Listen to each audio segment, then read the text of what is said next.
Hello and welcome back to my channel. आज आपण बनवणार आहोत गिलक्याचं भरीत, तेही न ठेचता. हो, आपण गिलक्याचं भरीत बनवणार आहोत, तेही न ठेचता. तर इथे मी 1 किलो गिलकी घेतलेली आहे.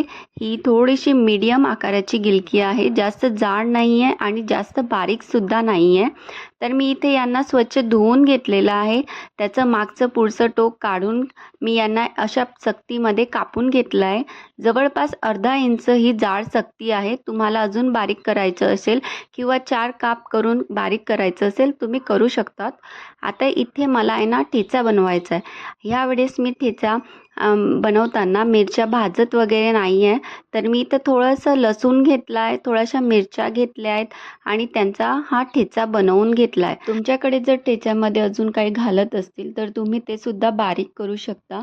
मी सिंपल इथं बनवत आहे रेसिपी, त्यामुळे मी एवढंच टाकलेलं आहे. आता मी कढई ठेवली आहे आणि गॅस मीडियम फ्लेमवर ठेवला आहे. 2 ते 3 पड्या मी तेल टाकलं आहे यामध्ये आणि जिरं आणि मोहरी 1-1 चम्मच टाकला आहे. त्याला छानपैकी तडकू द्यायचं.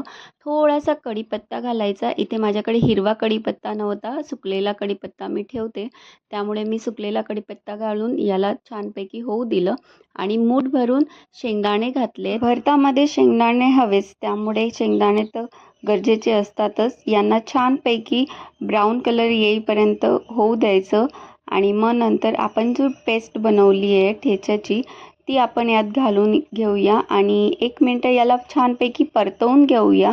गोल्डन कलर आला की मग आपण यामध्ये आपले कट केलेले गिलकी घालूया. गिलकी छानपैकी मिक्स करायची.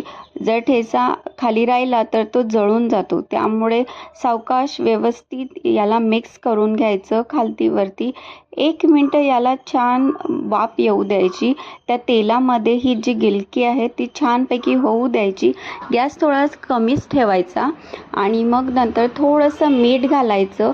पुन्हा याला हलवायचं, छान मिक्स करायचं आणि मग नंतर 5 मिनटं याला वाफमध्ये होऊ द्यायचं. वाफेमध्ये याला छानपैकी पाणी सुटतं आणि त्या पाण्यामध्येच हे छानपैकी शिजले जातात.